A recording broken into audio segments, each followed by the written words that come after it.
तो आप सबका एक बार पुनः एक हमारी बहुत ही धमाकेदार क्लास में स्वागत है।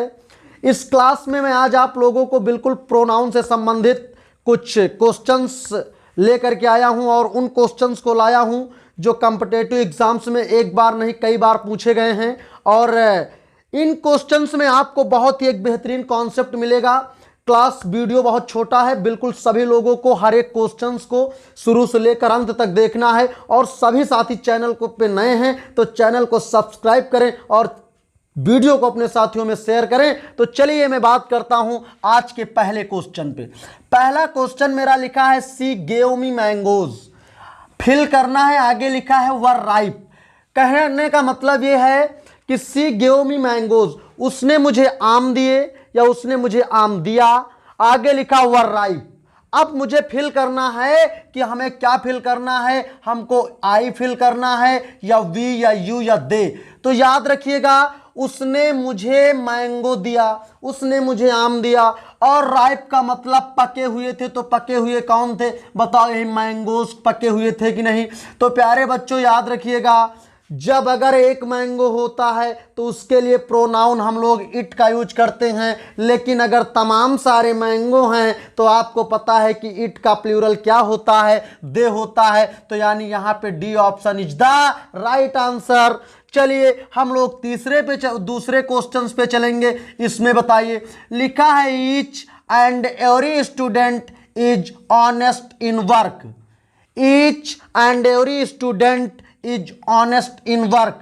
बताइए, ये वर्क हमारा मेरे बच्चे नाउन है, तो नाउन के पहले किसका यूज करोगे, हर का यूज या इट्स का यूज या हिज का यूज या नॉन ऑफ दीज। और आप देखेंगे तो ये तीन के तीनों आपके एडजेक्टिव लिखे हैं। तो अब आप बताइए कि नाउन के पहले एडजेक्टिव लगेगा, ये बात सही है, लेकिन बताइए इनमें से कौन सा एडजेक्टिव लगेगा।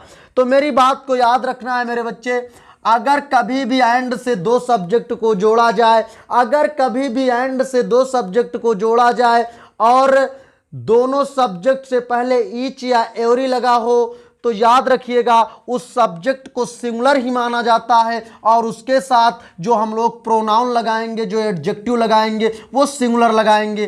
तो अब देखना ये है, अगर ये हमारा लिखा है स्टूडेंट, अगर यहाँ पूरी तरह से साफ साफ जाहिर होता कि लड़की की बात है तो हम लोग हर लगाते। इट्स का तो कोई मतलब नहीं क्योंकि इट्स नॉन लिविंग के लिए लगता है। यहाँ पे लिखा है स्टूडेंट, स्टूडेंट हमारा एक कॉमन जेंडर का नाउन है। और मेरे बच्चे याद रखिएगा, अगर कोई भी नाउन कॉमन जेंडर का होता है तो उसके लिए हमेशा प्रोनाउन किसका यूज किया जाता है। तो अगर सिंगुलर की बात करेगा तो किसका, ही वाले का यूज किया जाता है। इसलिए यहाँ पे क्या फिल किया जाएगा, हिज फिल किया जाएगा, यानी C option is the right answer. तो चलिए तीसरे क्वेश्चंस को देखना है, बिल्कुल कमेंट में हर एक का जवाब छाप दो। लिखा है Ramu is a good boy, Ramu एक अच्छा लड़का है, हमें फिल करना। लिखा ओबेज, ओबे होता, ओबे का मतलब कहना मानना या आज्ञा का पालन करना। फिर से आगे फिल करना, लिखा टीचर्स, यानी रामू एक अच्छा लड़का है, वह अपने टीचर्स यानी अध्यापकों का कहना मानता है। तो बिल्कुल अब यहां पर आपको देखना है कि हमें क्या फिल करना है। तो ये एक ऑप्शन, ये बी ऑप्शन, ये सी ऑप्शन, डी ऑप्शन। तो देखिए अब बताओ रामू लड़का है कि नहीं, रामू क्या है, एक अच्छा लड़का है। तो जाहिर सी बात है यही रामू तो कहना मानता है। तो बताओ ओबेज आया कि नहीं आया, ओबेज आया। तो यानी यहाँ क्या लगाएंगे, रामू के लिए प्रोनाउन ही लगाएंगे। अब आप देखिए किस वाले में ही है, इसमें पहला सी हर, ये गलत हो गया, इसमें इट इट्स, ये गलत हो गया। यानी पहली जगह पे क्या मिला, ही मिल गया, और यहाँ पे फिर इसके लिए क्या लगेगा, हिज लगेगा, यानी C option is the right answer. अब चलिए सभी साथी चौथे को देखेंगे। लिखा है Sheela is a very diligent, आगे फिल करना है स्टडीज 8 आवर्स अ डे, यानी सीता बहुत मेहनती लड़की है और वो क्या करती है, वो दिन में 8 घंटे पढ़ती है। तो बताइए मेरे बच्चे यहाँ पे प्रोनाउन क्या लगेगा, जल्दी बताइए। तो शीला क्या है, एक मेहनती लड़की है, एक मेहनती नहीं बहुत मेहनती लड़की है। तो जाहिर सी बात है वही तो 8 घंटे दिन में 8 घंटे पढ़ती है, तो जाहिर सी बात है स्टडीज आ गया। ये हमारी मेन वर्ब की 5वीं फॉर्म है, SCIS फॉर्म। और मेन वर्ब के पहले हमेशा सब्जेक्टिव केस लगता है, तो सब्जेक्टिव केस शीला के लिए प्रोनाउन क्या लगाओगे? तो आप कहोगे गुरुजी सी लगाएंगे। तो चलिए, यानी A option is the right answer. आप सभी साथी 5वें का जवाब देंगे। जल्दी जल्दी से कमेंट बॉक्स में छाप दो, यहां से क्वेश्चन 100% आपको मिलेंगे। लिखा है every man and women must do duty, यानी प्रत्येक आदमी और प्रत्येक महिला को करना चाहिए। अब आगे लिखा ड्यूटी, यानी प्रत्येक आदमी और महिला को ड्यूटी करना चाहिए। अब बताओ हिज भरा जाएगा हिज ड्यूटी, या हर ड्यूटी, या इट्स ड्यूटी, या दियर ड्यूटी। तो याद रखिएगा, अगर दो सब्जेक्ट को एंड से जोड़ा जाए और दोनों के पहले ईच या एवरी, तब भी सिंगुलर। दो सब्जेक्ट को एंड से जोड़ा जाए, एक के पहले ईच या एवरी लगा हो, दूसरा बिना ईच या एवरी के हो, तब भी इसको हम लोग मानेंगे सिंगुलर। लेकिन यहां पे एक कंडीशन आपकी बदल जाएगी।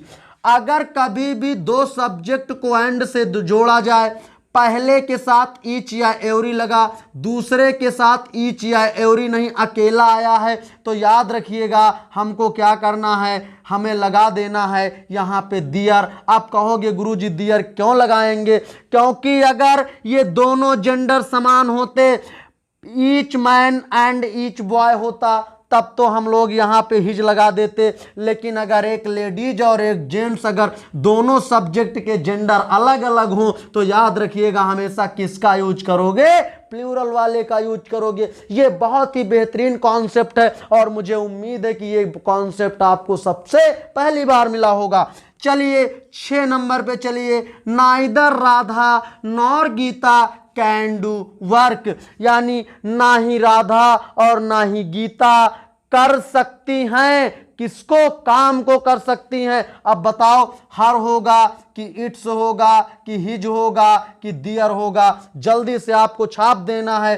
तो यहां से एक कॉन्सेप्ट निकल के आया कि जब दो सब्जेक्ट को और या नॉर से जोड़ा जाएगा, तो हमेशा जो आगे का प्रोनाउन एडजेक्टिव या हेल्पिंग वर्ब बाद वाले के अकॉर्डिंग लगेगा। तो याद रखिएगा गीता एक लड़की है, गीता एक प्रॉपर नाम है, और लड़की के लिए हमेशा प्रोनाउन किसका यूज किया जाता है? हर का यूज किया जाता है। तो कहने का मतलब ये है कि यहाँ पे क्या हो जाएगा? हर वर्क हो जाएगा।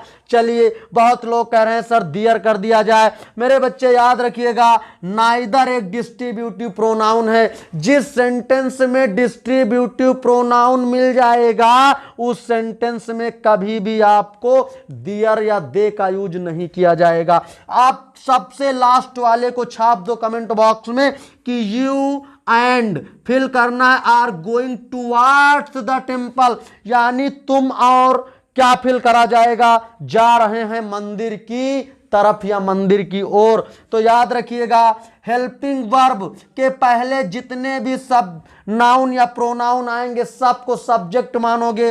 तो हेल्पिंग वर्ब हो या मेन वर्ब हो, इनके पहले जब भी कोई पर्सनल प्रोनाउन आएगा तो वो अपने सब्जेक्टिव केस का होगा। तो याद रखिएगा अस नहीं होगा क्योंकि ये वी का ऑब्जेक्टिव, मी नहीं होगा क्योंकि ये आई का ऑब्जेक्टिव है, माई नहीं होगा क्योंकि ये पजेसिव एडजेक्टिव अकेला कभी नहीं आएगा। यानी सही क्या हो जाएगा? D option is the right answer, यानी यू एंड आई। क्या हो जाएगा? यू एंड, यहां पे क्या फिल कर देंगे? आई फिल कर देंगे। तो उम्मीद करते हैं कि सभी के सभी एक बहुत ही बेहतरीन कॉन्सेप्ट के साथ ये सब क्वेश्चंस आपके समझ में आए, और इसी तरह की शानदार क्लासेस पाने के लिए चैनल के साथ बने रहिए, चैनल को सब्सक्राइब करिए, और बिल्कुल इसी तरह के कॉम्पिटिटिव लेवल के क्वेश्चन में लगातार आपके लिए लाता रहूंगा। तो चलिए आज की बात को यहीं तक रखते हैं, तब तक के लिए अगली क्लास जब तक नहीं